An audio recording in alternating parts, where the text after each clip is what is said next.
Los cánones de Dort. Capítulo primero. De la doctrina de la elección divina y la reprobación. Enseñanza sobre la predestinación divina, la cual el sínodo declara que es conforme a la palabra de Dios, aceptada hasta ahora por las iglesias reformadas y presentada en varios artículos. Artículo 1. Puesto que todos los hombres han pecado en Adán y se han hecho reos de maldición y muerte eterna, Dios no habría hecho injusticia a nadie si hubiese querido dejar a todo el género humano en el pecado y en la maldición, y condenarlo a causa del pecado, según estas expresiones del apóstol, para que toda boca se calle y todo el mundo sea hecho responsable ante Dios, por cuanto todos pecaron y no alcanzan la gloria de Dios, y, porque la paga del pecado es muerte. Artículo 2. Pero en esto se manifestó el amor de Dios, en que Dios ha enviado a su Hijo unigénito al mundo, para que todo aquel que en él cree, no se pierda, mas tenga vida eterna. Artículo 3. A fin de que los hombres sean traídos a la fe, Dios, en su misericordia, envía mensajeros de esta buena nueva a quienes le pleis y cuando le pleis, por cuyo ministerio los hombres son llamados al arrepentimiento y a la fe en el Cristo crucificado. ¿Cómo, pues, invocarán a aquel en quien no han creído, y cómo creerán en aquel de quien no han oído, y cómo oirán sin haber quien les predique, y cómo predicarán si no son enviados? Artículo 4. Los que no creen en este Evangelio, la ira de Dios está sobre ellos. Pero los que lo reciben, y abrazan a Jesús el Salvador mediante una fe viva y verdadera, son librados por él de la ira de Dios y de la destrucción, y dotados de la vida eterna. Artículo 5. La causa o culpa de esa incredulidad, así como de todos los demás pecados, de ninguna manera está en Dios, sino en el hombre. Pero la fe en Jesucristo y la salvación por medio de él es un don gratuito de Dios, según está escrito, porque por gracia habéis sido salvados por medio de la fe, y esto no de vosotros, sino que es don de Dios. Y asimismo, porque a vosotros se os ha concedido por amor de Cristo, no solo creer en él. Artículo 6. Que algunos reciban el don de la fe de Dios y otros no lo reciban, procede del decreto eterno de Dios, que hace saber todo esto desde tiempos antiguos. Según tal decreto ablanda, por pura gracia, los corazones de los elegidos, por obstinados que sean, y les inclina a creer, pero según su justo juicio abandona a su maldad y obstinación a quienes no son elegidos. Y es aquí donde, estando los hombres en similar condición de perdición, se nos revela esa profunda, misericordiosa e igualmente justa distinción de personas, o ese decreto de elección y reprobación revelado en la palabra de Dios. El cual, si bien los hombres perversos, impuros e inestables tuercen para su propia destrucción, también da un inefable consuelo a las almas santas y temerosas de Dios. Artículo 7. Esta elección es un propósito inmutable de Dios mediante el cual él, antes de la fundación del mundo, de entre todo el género humano caído, por su propia culpa, de su estado original de rectitud, en el pecado y la perdición, predestinó en Cristo para salvación, por pura gracia y según el beneplácito de su voluntad, a cierto número de personas, no siendo mejores o más dignas que las demás, sino hallándose en la misma miseria que aquellas, y puso a Cristo, también desde la eternidad, por mediador y cabeza de todos los elegidos, y por fundamento de la salvación. Y, a fin de que fueran hechos salvos por Cristo, Dios decidió también dárselos a él, llamarlos y atraerlos poderosamente a su comunión por medio de su palabra y Espíritu Santo, o lo que es lo mismo, dotarlos de verdadera fe en Cristo, justificarlos, santificarlos y, finalmente, guardándolos poderosamente en la comunión de su Hijo, glorificarlos en demostración de su misericordia y para alabanza de las riquezas de su gracia soberana. Conforme está escrito, según nos escogió en él antes de la fundación del mundo, para que fuéramos santos y sin mancha delante de él. En amor nos predestinó para adopción como hijos para sí mediante Jesucristo, conforme al beneplácito de su voluntad, para alabanza de la gloria de su gracia que gratuitamente ha impartido sobre nosotros en el amado, y en otro lugar, y a los que predestinó, a esos también llamó, y a los que llamó, a esos también justificó, y a los que justificó, a esos también glorificó. Artículo 8. La elección de todos aquellos que se salvan no es múltiple, sino una sola y la misma, tanto en el Antiguo como en el Nuevo Testamento, pues la Escritura enseña que el beneplácito, el propósito y el consejo de la voluntad de Dios es uno, según el cual nos escogió desde la eternidad tanto para la gracia, como para la gloria, así para la salvación, como para el camino de la salvación, las cuales Dios preparó de antemano para que anduviéramos en ellas. Artículo 9. Esta elección fue hecha, no en virtud de previsión de la fe, la obediencia de la fe, la santidad ni ninguna otra buena cualidad o disposición, como causa o condición, previamente requeridas en el hombre que habría de ser elegido, sino para la fe y la obediencia de la fe, para la santidad, etc. Por lo tanto, la elección es la fuente de todo bien salvífico de la cual proceden la fe, la santidad y otros dones salvíficos y, finalmente, la vida eterna misma, conforme al testimonio del apóstol, según nos escogió en él antes de la fundación del mundo, no porque éramos, sino para que fuéramos santos y sin mancha delante de él. Artículo 10.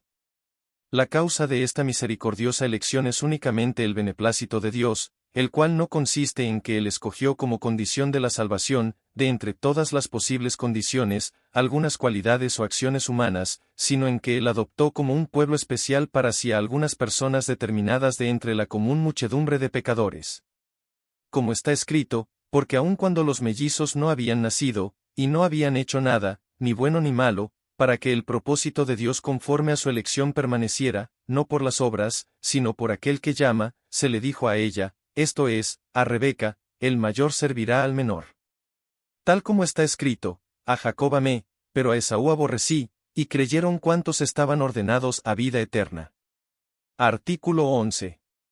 Y como Dios mismo es sumamente sabio, inmutable, omnisciente y todopoderoso, así la elección hecha por Él no puede ser anulada ni cambiada ni revocada ni destruida, ni los escogidos pueden ser reprobados ni su número disminuido. Artículo 12. La seguridad de su elección eterna e inmutable para salvación es dada a los escogidos a su debido tiempo, si bien en distinta medida y en diferentes etapas, no cuando, por curiosidad, escudriñan los misterios y las profundidades de Dios, sino cuando con gozo espiritual y santo placer advierten en sí mismos los frutos infalibles de la elección, indicados en la palabra de Dios, que son la verdadera fe en Cristo, el temor filial a Dios, el dolor piadoso por sus pecados, el hambre y la sed de justicia, etc. Artículo 13. De la comprensión interna y de la certidumbre de esta elección toman diariamente los hijos de Dios mayor motivo para humillarse ante Él, adorar la profundidad de su misericordia, purificarse a sí mismos, y, por su parte, amarle ardientemente a Él, que de modo tan eminente les amó primero a ellos. Así hay que descartar que esta doctrina de la elección y la meditación en la misma haga que los hijos de Dios sean laxos en la observancia de sus mandamientos, o que tengan seguridad carnal, lo cual, por el justo juicio de Dios, suele suceder con aquellos que presumen audaz y ligeramente de la gracia de la elección, o que hablan vana y petulantemente de ella, pero no quieren andar en los caminos de los elegidos. Artículo 14. Además, así como esta doctrina de la elección divina, según el beneplácito de Dios, fue predicada tanto en el Antiguo como en el Nuevo Testamento por los profetas, por Cristo mismo y por los apóstoles, y después expuesta y legada en las Sagradas Escrituras, así hoy en día y a su debido tiempo se debe exponer en la Iglesia de Dios, a la cual le ha sido especialmente otorgada, con espíritu de discernimiento y con piadosa reverencia, santamente, sin un escrutinio curioso de los caminos del Altísimo, para honor del santo nombre de Dios y para animar y consolar a su pueblo. Artículo 15. La Sagrada Escritura nos muestra y ensalza esta gracia divina e inmerecida de nuestra elección mayormente por el hecho de que, además, testifica que no todos los hombres son elegidos, sino que algunos no lo son o son pasados por alto en la elección eterna de Dios, y estos son aquellos a los que Dios, conforme a su libérrimo, irreprensible e inmutable beneplácito, ha resuelto dejar en la común miseria en la que por su propia culpa se precipitaron, y no dotarlos de la fe salvífica y la gracia de la conversión y, finalmente, estando abandonados a sus propios caminos y bajo el justo juicio de Dios, condenarlos y castigarlos eternamente, no solo por su incredulidad, sino también por todos los demás pecados, para la declaración de su justicia divina. Y este es el decreto de reprobación, que en ningún sentido hace a Dios autor del pecado, que es blasfemia el solo pensarlo, sino que lo constituye como su juez y vengador terrible, irreprensible y justo. Artículo 16. Quienes aún no sienten poderosamente en sí mismos la fe viva en Cristo, una confianza segura del corazón, paz de conciencia, la observancia de la obediencia filial, o el gloriarse en Dios por medio de Cristo, pero no obstante usan los medios por los que Dios ha prometido obrar estas cosas en nosotros, no deben alarmarse cuando oyen mencionar la reprobación ni contarse entre los reprobados, sino proseguir diligentemente en la observancia de los medios, añorar ardientemente días de gracia más abundante y esperarla con reverencia y humildad.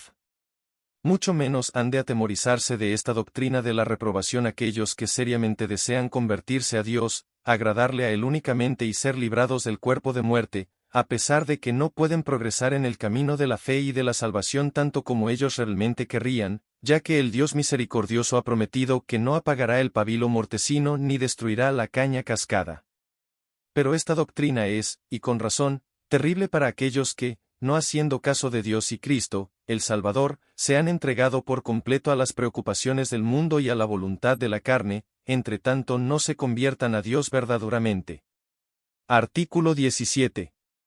Puesto que debemos juzgar la voluntad de Dios por medio de su palabra, la cual atestigua que los hijos de los creyentes son santos no por naturaleza, sino en virtud del pacto de gracia, en el que están comprendidos junto con sus padres, los padres piadosos no deben dudar de la elección y salvación de los hijos a quienes a Dios le plazca sacar de esta vida en la infancia. Artículo 18. Contra aquellos que murmuran de esta gracia de la elección inmerecida y de la severidad de la reprobación justa, oponemos esta sentencia del apóstol: ¿Quién eres tú, oh hombre, que le contestas a Dios? Y esta de nuestro Salvador: ¿no me es lícito hacer lo que quiero con lo que es mío? Nosotros, por el contrario, adorando con piadosa reverencia estos misterios, exclamamos con el apóstol: «Oh, profundidad de las riquezas y de la sabiduría y del conocimiento de Dios, cuán insondables son sus juicios e inescrutables sus caminos». Pues, ¿quién ha conocido la mente del Señor, o quién llegó a ser su consejero, o quién le ha dado a él primero para que se le tenga que recompensar? Porque de él, por él y para él son todas las cosas. A él sea la gloria para siempre. Amén. Rechazo de los errores. Por los que las iglesias de los Países Bajos fueron perturbadas por algún tiempo. Una vez expuesta la doctrina ortodoxa de la elección y reprobación, el sínodo rechaza los errores de aquellos 1. Que enseñan que la voluntad de Dios de salvar a quienes habrían de creer y perseverar en la fe y en la obediencia de la fe es el decreto entero y total de la elección para salvación, y que en la palabra de Dios nada más se ha revelado en relación con el presente decreto. Pues estos engañan a los sencillos y contradicen evidentemente a las sagradas escrituras que testifican que Dios no solo quiere salvar a aquellos que creerán, sino que también Él ha elegido desde la eternidad a ciertas personas en particular, a las que Él en el tiempo dotará de la fe en Cristo y de la perseverancia, pasando por alto a los demás, como está escrito: «He manifestado tu nombre a los hombres que del mundo me diste, también, según nos escogió en Él antes de la fundación del mundo, para que fuéramos santos y sin mancha delante de Él», etc. 2. Que enseñan que la elección de Dios para la vida eterna es múltiple, una general e indeterminada, otra, particular y determinada, y que esta última o es incompleta, revocable, no decisiva y condicional, o bien, es completa, irrevocable, decisiva y absoluta. Además, que hay una elección para fe y otra para salvación, de modo que la elección para fe que justifica pueda darse sin la elección para salvación. Esta es una suposición del cerebro humano, inventada fuera de las sagradas escrituras, por la cual se corrompe la doctrina de la elección y se disuelve esta cadena de oro de nuestra salvación, y a los que predestinó, a esos también llamó, y a los que llamó, a esos también justificó, y a los que justificó, a esos también glorificó. 3.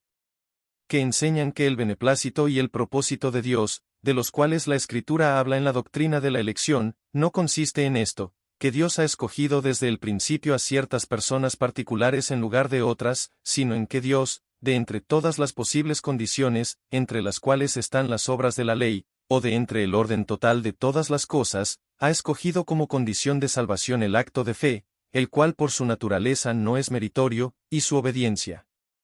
imperfecta, el cual, por gracia, ha considerado como obediencia perfecta y digno de la recompensa de la vida eterna. Con este error pernicioso se invalidan el beneplácito de Dios y el mérito de Cristo, y por medio de preguntas inútiles se desvía a los hombres de la verdad de la justificación gratuita y de la sencillez de las sagradas escrituras, y se acusa de falsedad este argumento del apóstol: quien nos ha salvado y nos ha llamado con un llamamiento santo, no según nuestras obras, sino según su propósito y según la gracia que nos fue dada en Cristo Jesús desde la eternidad. 4. Que enseñan que en la elección para fe se requiere esta condición previa, que el hombre haga un recto uso de la luz de la naturaleza, que sea probo, sencillo, humilde y dispuesto para la vida eterna, como si la elección dependiese en alguna manera de estas cosas. Esto concuerda con la enseñanza de Pelagio, y es contrario a la doctrina del apóstol cuando escribe, entre los cuales también todos nosotros en otro tiempo vivíamos en las pasiones de nuestra carne, satisfaciendo los deseos de la carne y de la mente, y éramos por naturaleza hijos de ira, lo mismo que los demás. Pero Dios, que es rico en misericordia, por causa del gran amor con que nos amó, aun cuando estábamos muertos en nuestros delitos, nos dio vida juntamente con Cristo, por gracia habéis sido salvados, y con Él nos resucitó, y con Él nos sentó en los lugares celestiales en Cristo Jesús, a fin de poder mostrar en los siglos venideros las sobreabundantes riquezas de su gracia por su bondad para con nosotros en Cristo Jesús. Porque por gracia habéis sido salvados por medio de la fe, y esto no de vosotros, sino que es don de Dios, no por obras, para que nadie se gloríe. 5. Que enseñan que la elección imperfecta y no decisiva de determinadas personas para salvación se produjo debido a una previsión de fe, conversión, santificación y piedad, las cuales, o bien tuvieron un comienzo, o bien continuaron durante algún tiempo, pero que la elección completa y decisiva tuvo lugar en virtud de una previsión de perseverancia en fe hasta el fin, conversión, santidad y piedad, y que esta es la dignidad evangélica y de gracia, por la cual aquel que es elegido es más digno que aquel que no es elegido, y que, por lo tanto, la fe, la obediencia de la fe, la santidad, la piedad y la perseverancia no son frutos ni efectos de la elección inmutable para gloria, sino condiciones y causas indispensables, las cuales son prerequisitos en aquellos que serán plenamente elegidos, y que son previstas como cumplidas por ellos. Lo cual es repugnante a toda la Escritura que inculca constantemente en nuestros corazones y nos hace oír estas y otras declaraciones, porque cuando aún los mellizos no habían nacido, y no habían hecho nada, ni bueno ni malo, para que el propósito de Dios conforme a su elección permaneciera, no por las obras, sino por aquel que llama, y creyeron cuantos estaban ordenados a vida eterna. Según nos escogió en él antes de la fundación del mundo, para que fuéramos santos y sin mancha delante de él en amor. Vosotros no me escogisteis a mí, sino que yo os escogí a vosotros. Pero si es por gracia, ya no es a base de obras, de otra manera la gracia ya no es gracia. En esto consiste el amor, no en que nosotros hayamos amado a Dios, sino en que Él nos amó a nosotros y envió a su Hijo como propiciación por nuestros pecados. 6. Que enseñan que no toda elección para salvación es inmutable, sino que algunos elegidos se pueden perder y se pierden eternamente a pesar del decreto de Dios.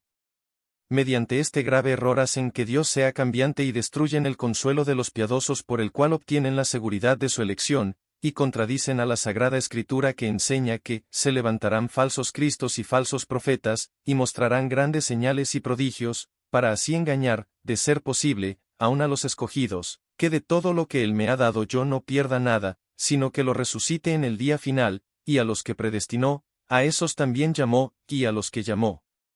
a esos también justificó, y a los que justificó, a esos también glorificó. 7. Que enseñan que en esta vida no hay fruto alguno, ni ningún sentimiento, ni certeza de la elección inmutable para gloria, sino la que depende de una condición mutable e incierta. No es sólo absurdo hablar de una certidumbre incierta, lo cual es contrario a la experiencia de los santos, quienes, en virtud del sentimiento interno de su elección, se gozan con el apóstol, y celebran este beneficio de Dios, quienes se alegran con los discípulos, según la amonestación de Cristo, de que los espíritus se os sometan, sino regocijaos de que vuestros nombres están escritos en los cielos, quienes también oponen el sentimiento interno de su elección contra las saetas ardientes de los ataques del diablo cuando preguntan, ¿quién acusará a los escogidos de Dios? 8. Que enseñan que no fue por su sola justa voluntad que Dios decidió dejar a algunos en la caída de Adán y en la común condición de pecado y condenación, ni pasarlos por alto en la comunicación de la gracia que es necesaria para la fe y la conversión. Pues esto es firme, así que del que quiere tiene misericordia, y al que quiere endurece. Y esto también, porque a vosotros se os ha concedido conocer los misterios del reino de los cielos, pero a ellos no se les ha concedido.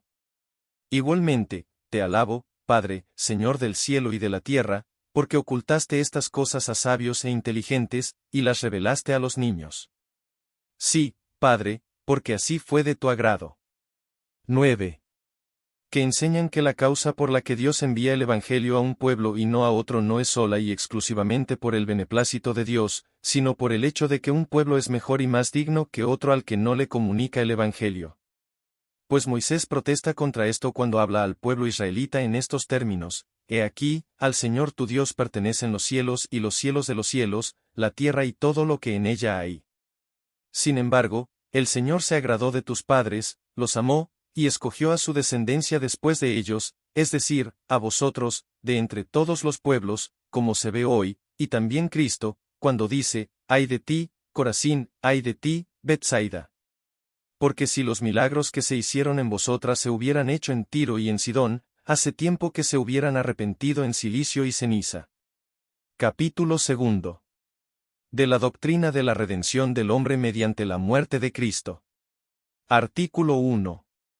Dios es no solo sumamente misericordioso, sino también sumamente justo. Y su justicia, como se revela en su palabra, requiere que nuestros pecados, cometidos contra su majestad infinita, no solo sean castigados con castigos temporales, sino también con castigos eternos, tanto en el alma como en el cuerpo, castigos que nosotros no podemos eludir a menos que la justicia de Dios sea satisfecha. Artículo 2. Sin embargo, puesto que nosotros mismos no podemos ofrecer satisfacción ni librarnos de la ira de Dios, por su inmensa misericordia Dios nos ha dado a su Hijo unigénito como mediador, el cual, a fin de satisfacer por nosotros, fue hecho pecado y maldición en la cruz por nosotros o en lugar nuestro. Artículo 3. Esta muerte del Hijo de Dios es el sacrificio y la satisfacción única y perfecta por los pecados, de valor y dignidad infinitas, y abundantemente suficiente como para expiar los pecados del mundo entero. Artículo 4. Por lo tanto, esta muerte es de tan gran valor y dignidad, porque la persona que la padeció no solo es un hombre verdadero y perfectamente santo, sino también el Hijo de Dios, de una misma, eterna e infinita esencia con el Padre y el Espíritu Santo, tal como tenía que ser nuestro Salvador. Además de esto, porque su muerte fue acompañada con el sentimiento de la ira de Dios y de la maldición que habíamos merecido por nuestros pecados. Artículo 5. Sin embargo, existe la promesa del Evangelio de que todo aquel que crea en el Cristo crucificado no se perderá, sino que tendrá vida eterna. Promesa que, sin distinción, debe ser anunciada y proclamada con mandato de conversión y de fe a todos los pueblos y personas a los que Dios, según su beneplácito, envía su Evangelio. Artículo 6. Empero, el hecho de que muchos, siendo llamados por el Evangelio, no se conviertan ni crean en Cristo, sino que perezcan en incredulidad, no ocurre por defecto o insuficiencia del sacrificio de Cristo en la cruz, sino por la propia culpa de ellos. Artículo 7. Así, pues, todos cuantos verdaderamente creen, y por la muerte de Cristo son redimidos y salvados de los pecados y de la perdición, gozan de aquellos beneficios solo por la gracia de Dios que les es dada eternamente en Cristo, y no porque se le deba a nadie. Artículo 8. Porque este fue el consejo absolutamente libre, la voluntad misericordiosa y el propósito de Dios Padre, que la eficacia vivificadora y salvadora de la preciosa muerte de su Hijo se extendiese a todos los elegidos para dotarlos únicamente a ellos de la fe que justifica, y por esto mismo llevarlos infaliblemente a la salvación, es decir, Dios quiso que Cristo, por la sangre de su cruz, con la que él corroboró el nuevo pacto, salvase eficazmente, de entre todos los pueblos, tribus, linajes y lenguas, a todos aquellos, y únicamente a aquellos, que desde la eternidad fueron elegidos para salvación, y que le fueron dados por el Padre, los dotase de la fe, como asimismo de los otros dones salvadores del Espíritu Santo, que Él les adquirió por su muerte, los limpiase por medio de su sangre de todos sus pecados, tanto los originales o connaturales como los actuales, tanto del pasado como los cometidos después de la fe, los guardase fielmente hasta el fin y, por último, los presentase gloriosos ante sí sin mancha ni arruga. Artículo 9. Este consejo, proveniente del eterno amor de Dios hacia los elegidos, se cumplió eficazmente desde el principio del mundo hasta este tiempo presente, combatiendo contra ello en vano las puertas del infierno, y se cumplirá también en el futuro, de manera que los elegidos, a su debido tiempo serán congregados en uno, y siempre existirá una iglesia de los creyentes fundada en la sangre de Cristo, la cual le amará inquebrantablemente a Él, su Salvador, quien por ella, como el esposo por su esposa, dio su vida en la cruz, y le servirá constantemente y le glorificará ahora y por toda la eternidad. Rechazo de los errores. Habiendo establecido la doctrina ortodoxa, el sínodo rechaza los errores de aquellos 1. Que enseñan que Dios Padre ordenó a su Hijo para la muerte de cruz sin el consejo cierto y definitivo de salvar a nadie por nombre, de manera que la necesidad, utilidad y dignidad de lo que la muerte de Cristo logró bien pudieran haber existido y permanecido perfectas en todas sus partes, y cumplidas en su totalidad, aun si la redención lograda jamás hubiese sido adjudicada a individuo alguno. Esta afirmación es un insulto a la sabiduría del Padre y a los méritos de Jesucristo, y es contraria a la Escritura. Pues nuestro Salvador dice así, y doy mi vida por las ovejas. Mis ovejas oyen mi voz, y yo las conozco y me siguen, y del Salvador dice el profeta Isaías, cuando él se entregue a sí mismo como ofrenda de expiación, verá a su descendencia, prolongará sus días, y la voluntad del Señor en su mano prosperará. Finalmente, destruye el artículo de fe de lo que creemos acerca de la Iglesia. 2. Que enseñan que la finalidad de la muerte de Cristo no fue que Él estableciese un nuevo pacto de gracia en su sangre, sino solo adquirir para el Padre el mero derecho de entrar de nuevo en un pacto con los hombres, ya sea por gracia o por obras. Esto contradice la Escritura, que enseña que Jesús es hecho, fiador de un mejor pacto, y un testamento es válido solo en caso de muerte, puesto que no se pone en vigor mientras vive el testador. 3. Que enseñan que Cristo por su satisfacción para nadie ha merecido, de un modo cierto, la salvación misma y la fe por la cual esta satisfacción es eficazmente apropiada, sino que ha adquirido únicamente para el Padre el poder o la voluntad plena para tratar de nuevo con los hombres y dictar las nuevas condiciones que Él quisiese, cuyo cumplimiento quedaría pendiente de la libre voluntad del hombre, y que por lo tanto, consiguiente podía haber sucedido que ninguno, o que todos los hombres las cumpliesen. Pues estos opinan muy despectivamente de la muerte de Cristo, no reconocen en absoluto el fruto o beneficio principal que produce, y vuelven a traer del infierno el error pelagiano. 4.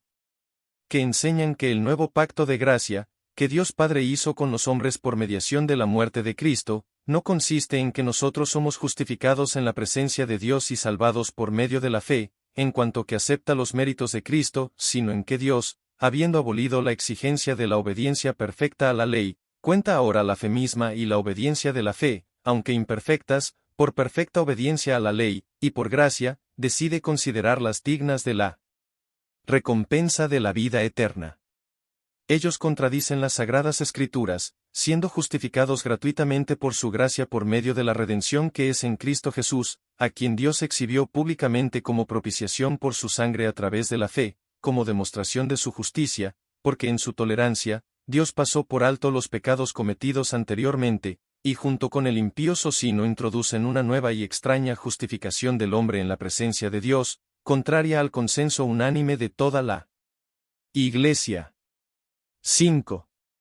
Que enseñan que todos los hombres son aceptados en el estado de reconciliación y en la gracia del pacto, de manera que nadie es culpable de condenación ni será susceptible de ser condenado a causa del pecado original, sino que todos los hombres son inmunes a la culpa de este pecado. Pues esta opinión es repugnante a la Escritura, que afirma que éramos por naturaleza hijos de ira. 6. Que emplean la distinción entre adquisición y apropiación, para implantar esta opinión en los imprudentes e inexpertos, que Dios, en cuanto a él toca, ha querido comunicar por igual a todos los hombres aquellos beneficios que se obtienen por la muerte de Cristo, pero el hecho de que algunos obtengan el perdón de los pecados y la vida eterna, y otros no, depende de su libre voluntad, la cual se aplica a sí misma la gracia ofrecida sin distinción, y que no depende de ese don especial de la misericordia que obra eficazmente en ellos, para que ellos y no otros apliquen esa gracia a sí mismos. Pues estos, fingiendo exponer esta distinción en un sentido sano, intentan ofrecer al pueblo el veneno pernicioso del pelagianismo. 7. Que enseñan que Cristo no ha podido ni ha debido morir, ni tampoco ha muerto, por aquellos a quienes Dios ama en grado sumo y a quienes eligió para vida eterna, puesto que los tales no necesitan de la muerte de Cristo. Pues contradicen al apóstol, que dice, con Cristo he sido crucificado, y ya no soy yo el que vive, sino que Cristo vive en mí. ¿Cómo también, quién acusará a los escogidos de Dios? Dios es el que justifica, ¿quién es el que condena? Cristo Jesús es el que murió, sí, más aún, el que resucitó, el que además está a la diestra de Dios, el que también intercede por nosotros, es decir, por ellos. Además, el Salvador afirmó, doy mi vida por las ovejas, y, este es mi mandamiento, que os améis los unos a los otros, así como yo os he amado. Nadie tiene un amor mayor que este, que uno de su vida por sus amigos. Capítulos 3 y 4. De la doctrina de la corrupción del hombre, y de la manera de su conversión a Dios. Artículo 1. Desde el principio, el hombre fue creado a imagen de Dios, y su mente adornada con conocimiento verdadero y salvífico de su Creador y de las cosas espirituales, con rectitud en su voluntad y en su corazón, con pureza en todos sus afectos, y por lo tanto, totalmente santo. Pero rechazó a Dios por insinuación del diablo y de su voluntad libre, se privó a sí mismo de estos excelentes dones, y a cambio ha traído sobre sí, en lugar de aquellos dones, ceguera, oscuridad horrible, vanidad y perversión de juicio en su mente, maldad, rebeldía y dureza en su voluntad y en su corazón, así como también impureza en todos sus afectos. Artículo 2. Tal como fue el hombre después de la caída, tales fueron también los hijos que procreó, es decir, corruptos, estando el corrompido, de tal manera que la corrupción, según el justo juicio de Dios, pasó de Adán a todos sus descendientes, exceptuando únicamente a Cristo, no por imitación, como antiguamente defendieron los pelagianos, sino por propagación de la naturaleza corrompida. Artículo 3. Por lo tanto, todos los hombres son concebidos en pecado y por nacimiento hijos de ira, incapaces de ningún bien salvífico, e inclinados al mal, muertos en pecados y esclavos del pecado, y no quieren ni pueden volver a Dios, ni corregir su naturaleza depravada, ni pueden ellos mismos disponerse a corregirla sin la gracia del Espíritu Santo, que es quien regenera. Artículo 4. Sin embargo, después de la caída aún queda en el hombre alguna luz de la naturaleza, mediante la cual conserva algún conocimiento de Dios, de las cosas naturales, de la distinción entre lo lícito y lo ilícito, y también muestra alguna práctica hacia la virtud y la disciplina externa. Sin embargo, esta luz de la naturaleza está lejos de permitir que el hombre llegue a un conocimiento salvífico de Dios y se convierta a él, pues, de hecho, ni siquiera la usan rectamente en asuntos naturales y civiles, antes bien, sea como sea, la empaña totalmente de diversas maneras y la subyuga en injusticia, y al hacerlo así, por tanto, se priva de toda excusa delante de Dios. Artículo 5. Con la luz de la naturaleza sucede lo mismo que con la ley de los 10 mandamientos, dada por Dios en particular a los judíos a través de Moisés. Pues el hombre no puede obtener gracia salvífica porque, aunque la ley descubre la magnitud del pecado y convence más y más al hombre de su culpa, con todo, no indica el remedio de reparación de esa culpa ni le confiere fuerza alguna para poder librarse de dicha miseria, y porque, habiéndose hecho impotente por la carne, deja al transgresor bajo la maldición. Artículo 6. Lo que ni la luz de la naturaleza ni la ley pueden hacer, en este caso, Dios sí puede hacerlo mediante el poder del Espíritu Santo y la palabra o el ministerio de la reconciliación, que es el Evangelio del Mesías, mediante el cual agradó a Dios salvar a los creyentes tanto en el Antiguo como en el Nuevo Testamento. Artículo 7. Este misterio de su voluntad que en el Antiguo Testamento Dios reveló a unos pocos, en el Nuevo Testamento lo manifestó a muchos más, habiendo removido la distinción entre pueblos. La causa de esta administración, de la revelación, no está en la dignidad de un pueblo sobre otro, ni en el mejor uso de la luz de la naturaleza, sino en la voluntad soberana y en el amor gratuito de Dios. Por lo tanto, quienes reciben abundante gracia en contra de todo merecimiento, deben también reconocerla con un corazón humilde y agradecido, y con el apóstol deben adorar la severidad y la justicia de los juicios de Dios en aquellos que no la reciben, sin indagar sobre ello con curiosidad. Artículo 8. Pero cuantos son llamados por el Evangelio, son llamados con toda seriedad. Pues Dios muestra formal y verdaderamente en su palabra lo que a Él le agrada, a saber, que sin duda los llamados acudan a Él. Además, a todos los que vienen a Él y creen, les promete también la paz del alma y la vida eterna. Artículo 9.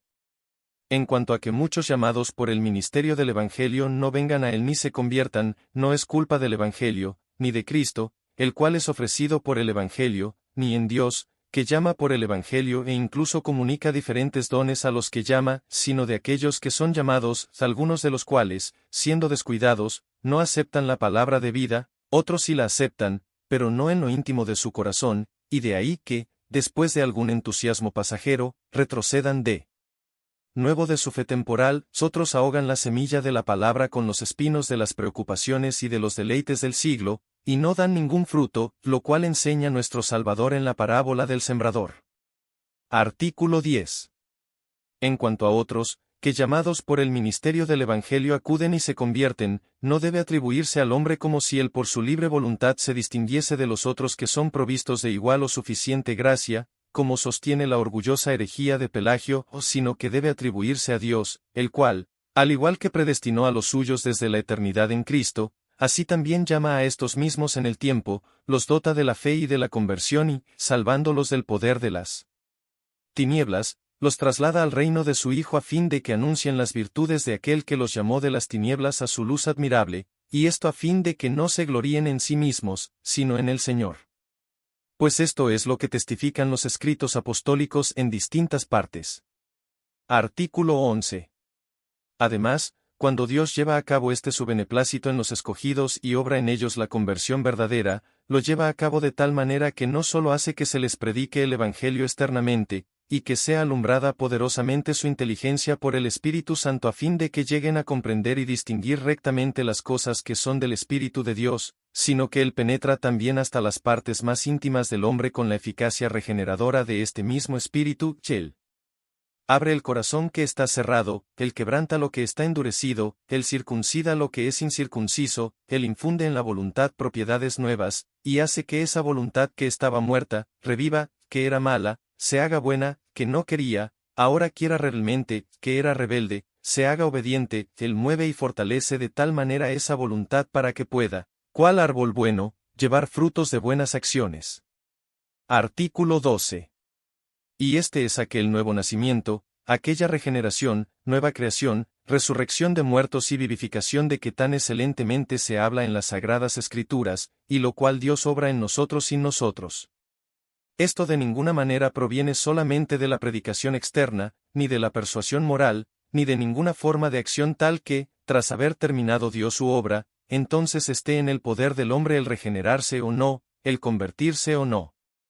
Sino que es una operación totalmente sobrenatural, poderosísima y, al mismo tiempo, suavísima, milagrosa, oculta e inexpresable, la cual, según el testimonio de la Escritura, inspirada por el autor de esta operación, no es menor ni inferior en su poder que la creación o la resurrección de los muertos, de modo que todos aquellos en cuyo corazón obra Dios de esta manera milagrosa, son regenerados cierta, infalible y eficazmente, y de hecho creen. Con lo cual, la voluntad, siendo entonces renovada, no solo es movida y conducida por Dios, sino que, siendo movida por Dios, obra también ella misma. En consecuencia, con razón se dice que el hombre mismo cree y se convierte por medio de la gracia que ha recibido. Artículo 13. El modo de esta operación no puede ser comprendido plenamente por los creyentes en esta vida, mientras tanto, les basta saber y sentir que por medio de esta gracia de Dios creen con el corazón y aman a su Salvador. Artículo 14. Así pues, la fe es un don de Dios, no porque sea ofrecida por Dios a la voluntad libre del hombre, sino porque le es participada, inspirada e infundida efectivamente al hombre. Tampoco lo es porque Dios hubiera dado solo el poder creer, y después esperase el consentimiento, o el creer de un modo efectivo por la libre voluntad del hombre, sino porque Dios obra en tal circunstancia el querer y el hacer, y, de hecho, obra todo en todos, tanto la voluntad de creer como la fe misma. Artículo 15. Dios no debe a nadie esta gracia. ¿Qué puede deber él a quien nada le puede dar a él primero, para que le fuera recompensado? En efecto, ¿qué puede deber Dios a aquel que de sí mismo no tiene nada sino pecado y mentira? Entonces, quien recibe esta gracia debe solo a Dios por ello eterna gratitud, y realmente se la agradece; quien no la recibe, tampoco aprecia en lo más mínimo estas cosas espirituales, y se complace a sí mismo en lo suyo, o bien, siendo negligente, se gloría vanamente de tener lo que no tiene. Además, según el ejemplo de los apóstoles, se debe juzgar y hablar lo mejor de quienes externamente confiesan su fe y enmiendan su vida, porque lo íntimo del corazón nos es desconocido. Y en cuanto a otros que aún no han sido llamados, se debe orar a Dios por ellos, pues Él es quien llama las cosas que no son como si fueran. Pero en ninguna manera debemos estar contra ellos con soberbia, como si nosotros mismos nos hubiésemos distinguido de ellos. Artículo 16. Empero como por la caída el hombre no dejó de ser hombre dotado de entendimiento y voluntad, y como el pecado, penetrando en todo el género humano, no quitó la naturaleza del hombre, sino que la corrompió y la mató espiritualmente, así esta gracia divina de la regeneración tampoco obra en los hombres como en una cosa insensible y muerta, ni destruye la voluntad y sus propiedades, ni hace violencia a la misma, sino que la vivifica espiritualmente, la sana, la vuelve mejor y la doblega con amor y a la vez con fuerza, de tal manera que donde antes imperaba la rebeldía y la oposición de la carne, allí comienza a prevalecer una obediencia de espíritu voluntaria y sincera en la que descansa el verdadero y espiritual restablecimiento y libertad de nuestra voluntad. Por lo tanto, a menos que el autor admirable de todo bien procediese en esta forma con nosotros, el hombre no tendría en absoluto esperanza alguna de poder levantarse de su caída por su libre voluntad, por medio de la cual él mismo, cuando estaba aún en pie, se precipitó a la perdición. Artículo 17. Pero, así como esa acción todopoderosa de Dios por la que Él origina y sustenta esta nuestra vida natural, tampoco excluye, sino que requiere el uso de medios por los que Dios, según su sabiduría infinita y su bondad, quiso ejercer su poder, así ocurre también que la mencionada acción sobrenatural de Dios por la que Él nos regenera, de ningún modo excluye ni rechaza el uso del Evangelio, el cual el sapientísimo Dios ordenó para simiente de la regeneración y para alimento del alma. Por lo tanto, así como los apóstoles y los pastores que les sucedieron instruyeron saludablemente al pueblo en esta gracia de Dios, para honor del Señor, y para humillación de toda soberbia del hombre, y no descuidaron entre tanto el mantenerlos en el ejercicio de la palabra, de los sacramentos y de la disciplina eclesial por medio de santas amonestaciones del Evangelio, del mismo modo debe también ahora estar lejos de ocurrir que quienes enseñan a otros en la congregación, o quienes son enseñados, se atrevan a tentar a Dios haciendo distingos entre aquellas cosas que Él, según su beneplácito, ha querido que permaneciesen conjuntamente unidas. Porque por las amonestaciones se confiere la gracia, y cuanto más solícitamente desempeñamos nuestro cargo, tanto más gloriosamente se muestra también el beneficio de Dios que obra en nosotros, y su obra prosigue entonces de la mejor manera. Solo a este Dios corresponde, tanto en razón de los medios como por los frutos y la eficacia salvadora de los mismos, toda gloria en la eternidad. Amén. Rechazo de los errores. Después de haber establecido la doctrina ortodoxa de la Iglesia, el sínodo rechaza los errores de aquellos 1. Que enseñan que propiamente no se puede decir que el pecado original en sí mismo sea suficiente para condenar a todo el género humano ni para merecer castigos temporales y eternos. Pues están en contradicción con Apóstol, el cual dice, por tanto, tal como el pecado entró en el mundo por un hombre, y la muerte por el pecado, así también la muerte se extendió a todos los hombres, porque todos pecaron, Romanos 5:12, y en el v16, porque ciertamente el juicio surgió a causa de una transgresión, resultando en condenación. Igualmente, Romanos 6:23, la paga del pecado es muerte. 2. Que enseñan que los dones espirituales, o los buenos hábitos y virtudes tales como bondad, santidad y justicia, no pudieron estar en la voluntad del hombre cuando fue creado por primera vez, y que, por lo tanto, no han podido ser separados de ella en la caída. Pues esto está en pugna con la descripción de la imagen de Dios que el apóstol ofrece en Efesios 4:24, donde describe que consiste en justicia y santidad, las cuales se hallan indudablemente en la voluntad. 3. Que enseñan que, en la muerte espiritual, los dones espirituales no se separan de la voluntad del hombre, ya que la voluntad por sí misma nunca estuvo corrompida, sino solo impedida por la oscuridad del entendimiento y el desorden de las inclinaciones, y que, una vez quitados estos obstáculos, la voluntad puede ejercer su capacidad libre e innata, es decir, Es capaz por sí misma de querer y elegir el bien que se le presente, o no quererlo ni elegirlo. Esto es una innovación y un error, que tiende a enaltecer las fuerzas de la libre voluntad, en contra de lo dicho por el profeta Jeremías: más engañoso que todo, es el corazón, y sin remedio, ¿quién lo comprenderá? Y del apóstol, entre los cuales, hijos de desobediencia, también todos nosotros en otro tiempo vivíamos en las pasiones de nuestra carne, satisfaciendo los deseos de la carne y de la mente. 4. Que enseñan que el hombre no regenerado no está ni propia ni enteramente muerto en el pecado, ni desprovisto de todas las fuerzas para el bien espiritual, sino que aún puede tener hambre y sed de justicia y de vida, y ofrecer el sacrificio de un espíritu contrito y quebrantado, que sea agradable a Dios.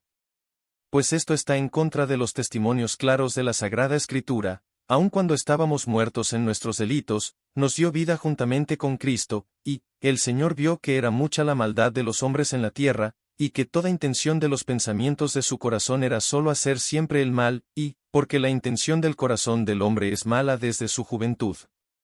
Además, tener hambre y sed de salvación de la miseria, tener hambre y sed de vida, y ofrecer a Dios el sacrificio de un espíritu contrito, es propio de los regenerados y de los que son llamados bienaventurados.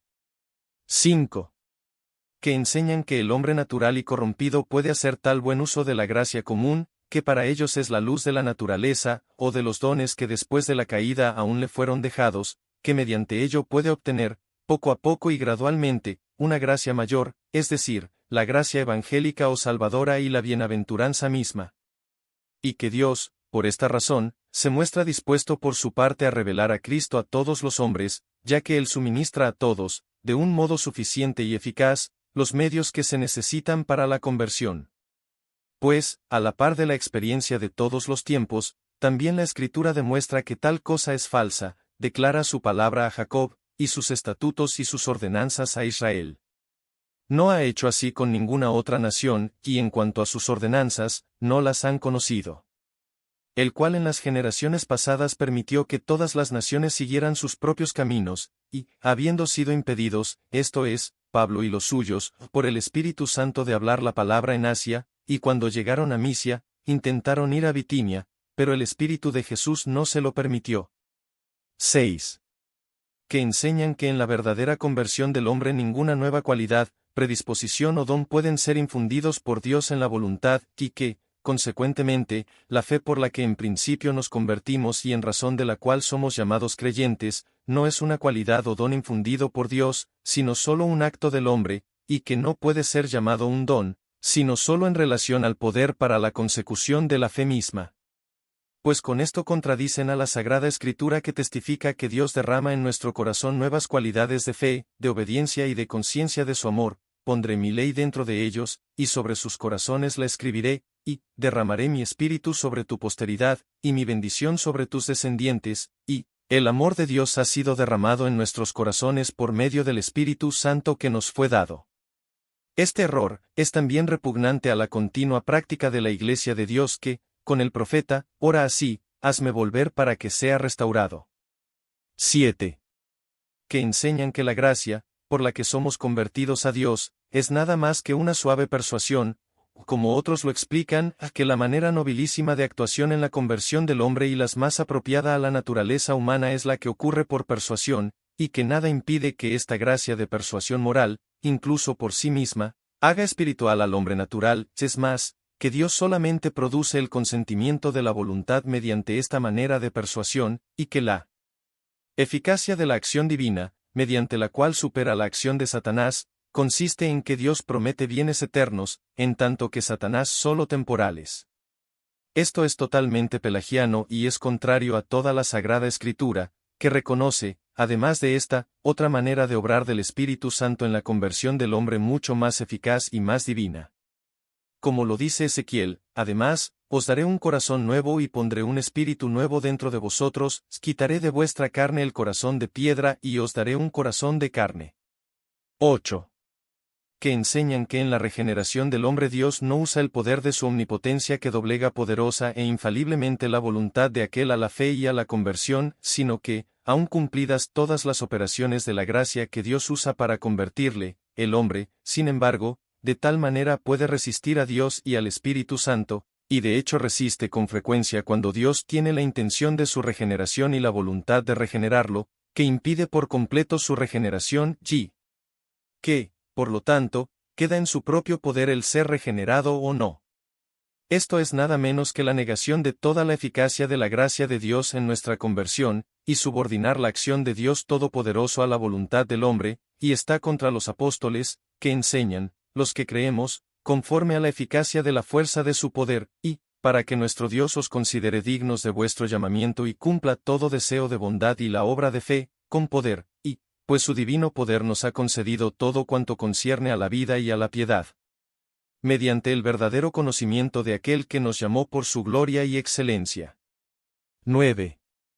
Que enseñan que la gracia y la libre voluntad son las causas parciales concurrentes que cooperan para iniciar la conversión, y que en el orden de causalidad la gracia no precede a la eficacia de la voluntad, es decir, Dios no ayuda eficazmente a la voluntad del hombre para la conversión, sino hasta que la voluntad del hombre se mueve y se determina a hacerlo. Este dogma pelagiano ya ha sido condenado mucho antes por la Iglesia antigua, en base a las palabras del apóstol, así que no depende del que quiere ni del que corre, sino de Dios que tiene misericordia. Y, porque, ¿quién te distingue, qué tienes que no recibiste? Y si lo recibiste, ¿por qué te jactas como si no lo hubieras recibido? Igualmente, Dios es quien obra en vosotros tanto el querer como el hacer, para su beneplácito. Capítulo 5. De la doctrina de la perseverancia de los santos. Artículo 1. A los que Dios llama, conforme a su propósito, a la comunión de su Hijo, nuestro Señor Jesucristo, y regenera por el Espíritu Santo, a estos les salva ciertamente del dominio y de la esclavitud del pecado, pero en esta vida, no les libra totalmente de la carne y del cuerpo del pecado. Artículo 2. Por lo tanto, surgen los pecados cotidianos de la debilidad, y se adhieren manchas a las mejores obras de los santos, lo cual les da motivo constante para humillarse en la presencia de Dios, refugiarse en Cristo crucificado, mortificar progresivamente la carne por el espíritu de oración y los santos ejercicios de la piedad, y desear la meta de la perfección, hasta que, librados de este cuerpo de muerte, reinen con el Cordero de Dios en los cielos. Artículo 3. A causa de estos restos de pecado que moran en ellos, y también debido a las tentaciones del mundo y de Satanás, los convertidos no podrían perseverar firmemente en esa gracia si fuesen abandonados a sus propias fuerzas. Pero fiel es Dios que misericordiosamente los confirma en la gracia que ya les ha conferido, y poderosamente los preserva hasta el fin. Artículo 4. Y si bien ese poder de Dios, por el cual confirma y preserva en la gracia a los creyentes verdaderos, con todo, los convertidos no siempre son de tal manera conducidos y movidos por Dios que ellos, en ciertos actos especiales, no se aparten por su propia culpa de la dirección de la gracia, y sean seducidos por las concupiscencias de la carne y las sigan. Por esta razón, deben velar y orar constantemente para que no sean metidos en tentación. Y si no lo hacen así, no solo corren peligro de ser llevados por la carne, el mundo y Satanás, a cometer pecados graves y atroces, sino que, por permisión justa de Dios, incluso a veces en efecto son llevados a cometer esos pecados, como lo demuestran las tristes caídas de David, Pedro y otros santos, que se describen en las Sagradas Escrituras. Artículo 5. Con tan grandes pecados ofenden enormemente a Dios, se hacen reos de muerte, contristan al Espíritu Santo, interrumpen el ejercicio de la fe, hieren de manera grave su conciencia, y pierden a veces por un tiempo el sentido de la gracia, hasta que el rostro paternal de Dios se les muestra de nuevo, cuando retornan de sus caminos a través del sincero arrepentimiento. Artículo 6.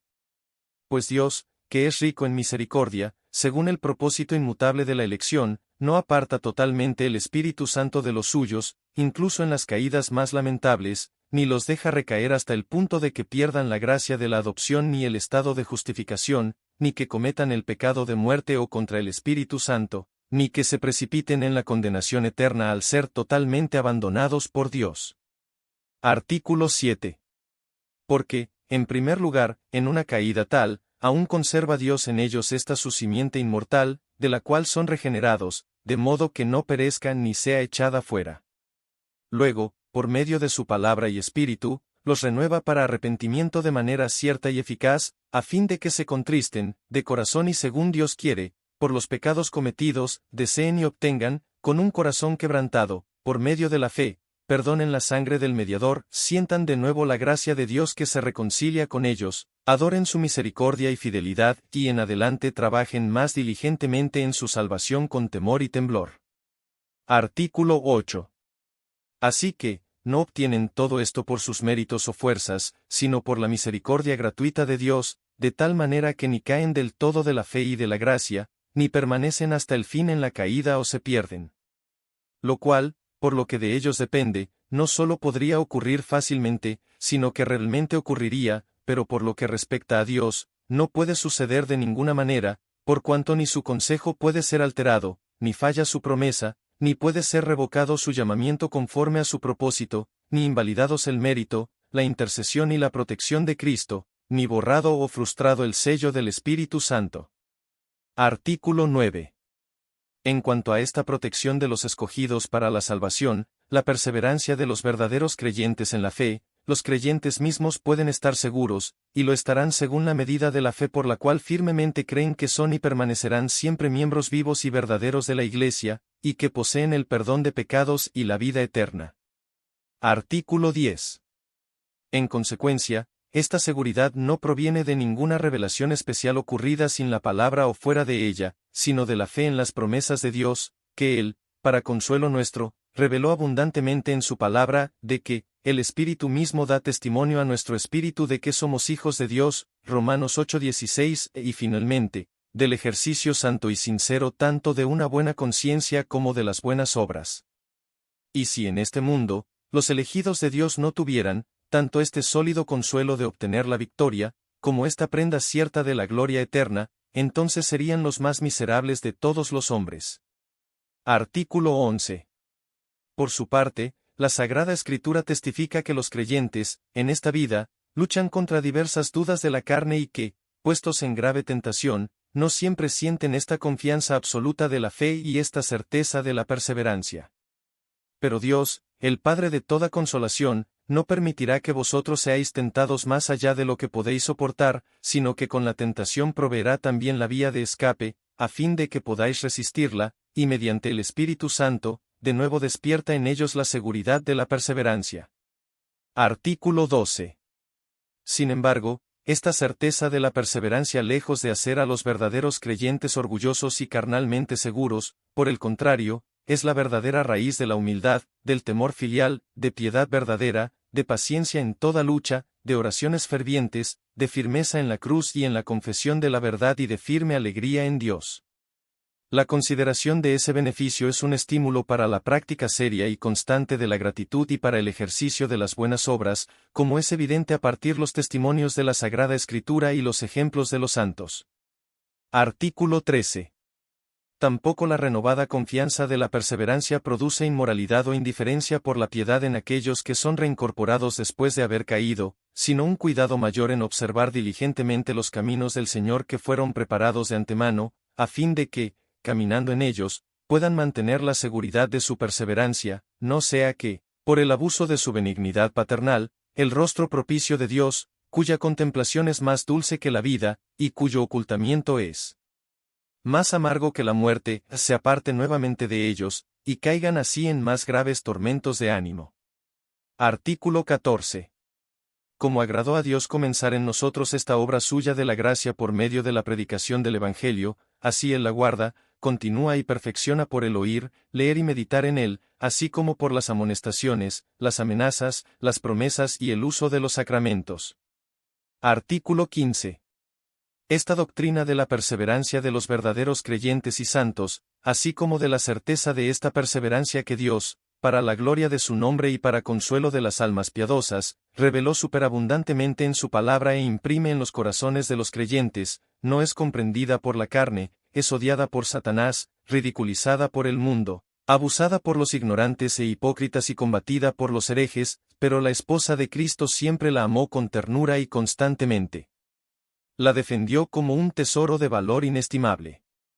Y Dios, contra quien no vale consejo alguno, ni violencia alguna puede nada, se asegurará de que ella lo continúe haciendo. Solamente para Dios, Padre, Hijo y Espíritu Santo, sea el honor y la gloria eternamente. Amén. Rechazo de los errores. Habiendo establecido la doctrina ortodoxa, el sínodo rechaza los errores de aquellos 1.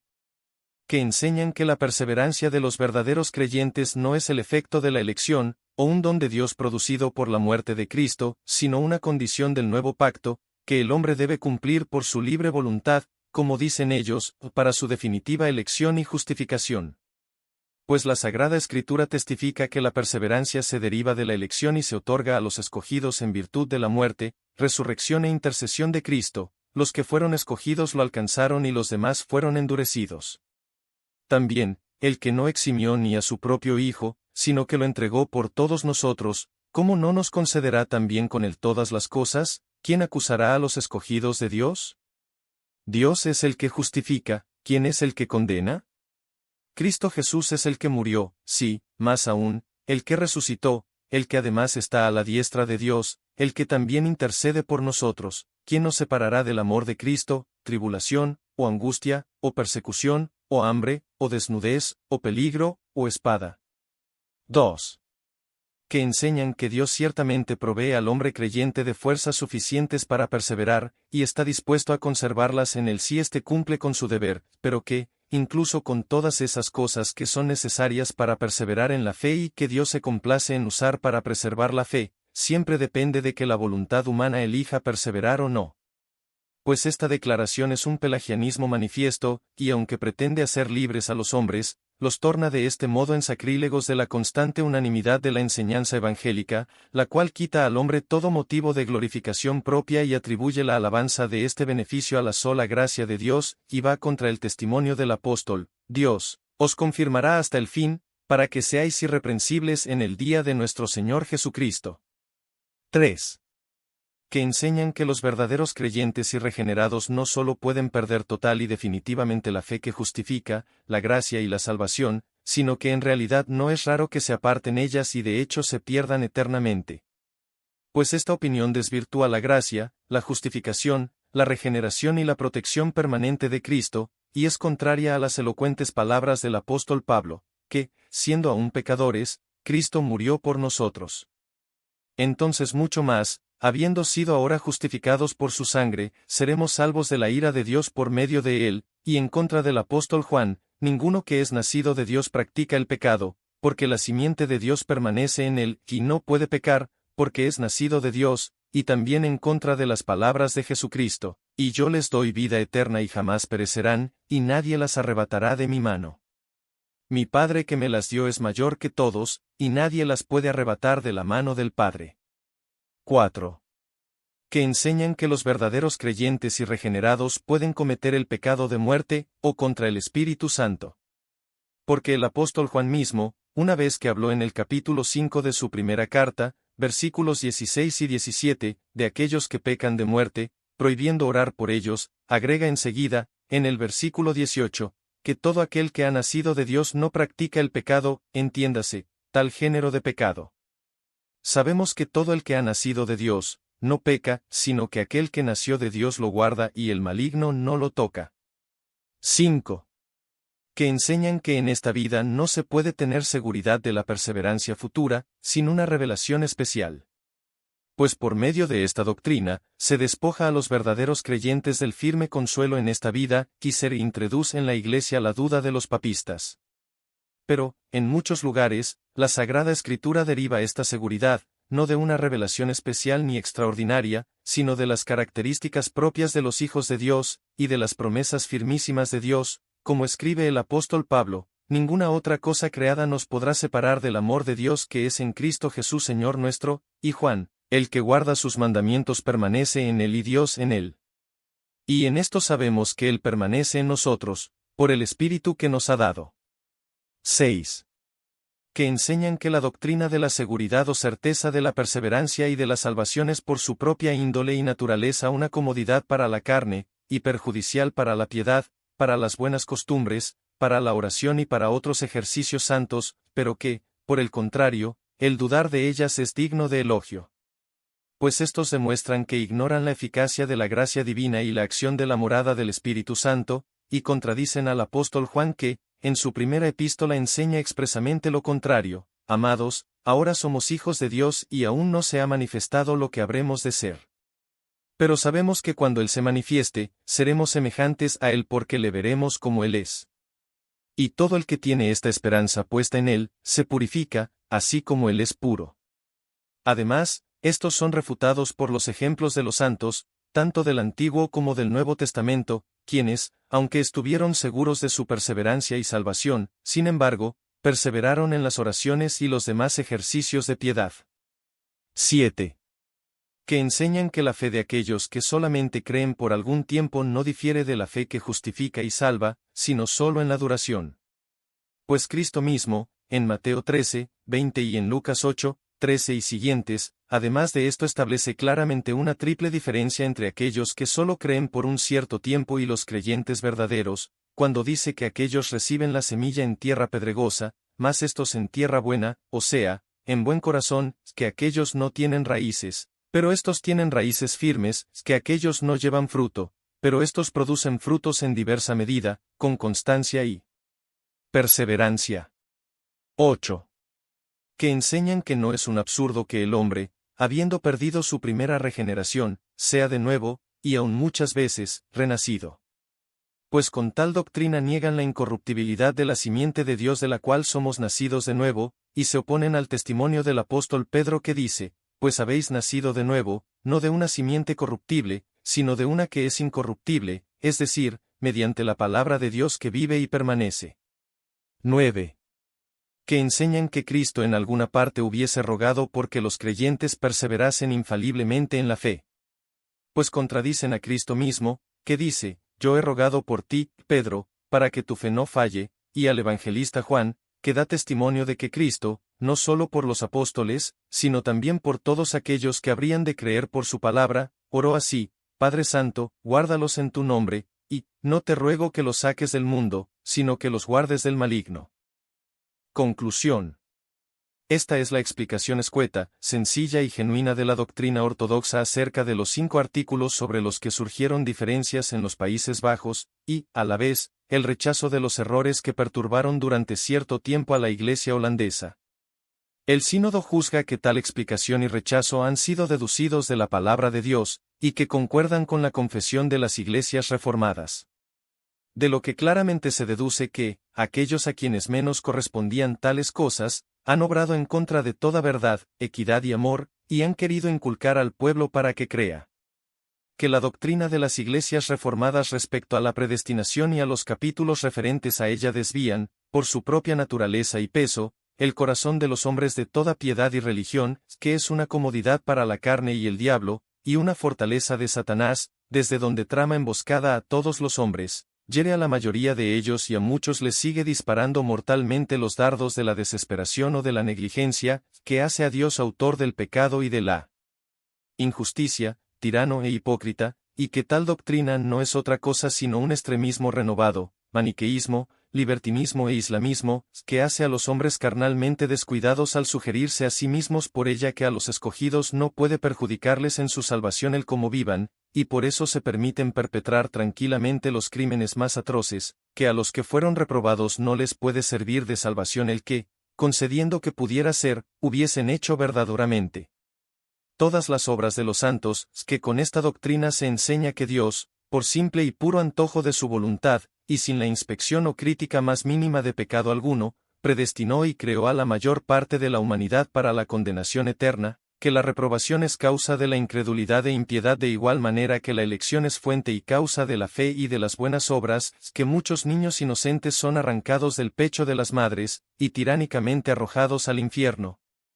De modo que ni la sangre de Cristo, ni el bautismo, ni la oración de la Iglesia en el día de su bautismo les pueden beneficiar y muchas otras cosas parecidas que las iglesias reformadas no solo no reconocen, sino que también rechazan y detestan de todo corazón. Por tanto, a cuantos piadosamente invocan el nombre de nuestro Salvador Jesucristo, este sínodo de Dordrecht les pide en el nombre del Señor, que juzguen la fe de las iglesias reformadas, no por las calumnias que se han desatado aquí y allá, tampoco por los juicios privados o solemnes de algunos maestros antiguos o recientes, que con frecuencia son citados con demasiada mala fe, o pervertidos y torcidos en conceptos erróneos, sino por las confesiones públicas de las iglesias mismas, y de esta Declaración de la doctrina ortodoxa que, con unánime concordancia de todos y cada uno de los miembros de este sínodo general, se ha establecido. Además, el sínodo advierte fervientemente a los falsos acusadores mismos a considerar cuán pesado es el juicio de Dios que espera a aquellos que dan falso testimonio contra tantas iglesias y sus confesiones, que perturban las conciencias de los débiles y buscan perjudicar las mentes de muchos contra la comunidad de verdaderos creyentes. Por último, este sínodo amonesta a todos los consiervos en el Evangelio de Cristo para que, al tratar esta doctrina, tanto en los colegios como en las iglesias, se comporten piadosa y religiosamente, y que tanto de forma hablada como escrita la encaminen a la mayor gloria de Dios, a la santidad de vida y al consuelo de los espíritus abatidos, que no solo sientan, sino que también hablen con las sagradas escrituras conforme a la analogía de la fe, y, finalmente, se abstengan de todas aquellas formas de hablar que excedan los límites del recto sentido de las escrituras, que nos han sido expuestas, y que pudieran dar a los sofistas motivo justo para denigrar o también para calumniar la doctrina de las iglesias reformadas. Quiera el Hijo de Dios, Jesucristo, que sentado a la derecha de su Padre da dones a los hombres, santificarnos en la verdad, traiga a la verdad a aquellos que han caído, tape su boca a los detractores de la sana doctrina, y dote a los fieles siervos de su palabra con espíritu de sabiduría y de discernimiento, a fin de que todo lo que hablen sea para la gloria de Dios y para la edificación de su audiencia. Amén.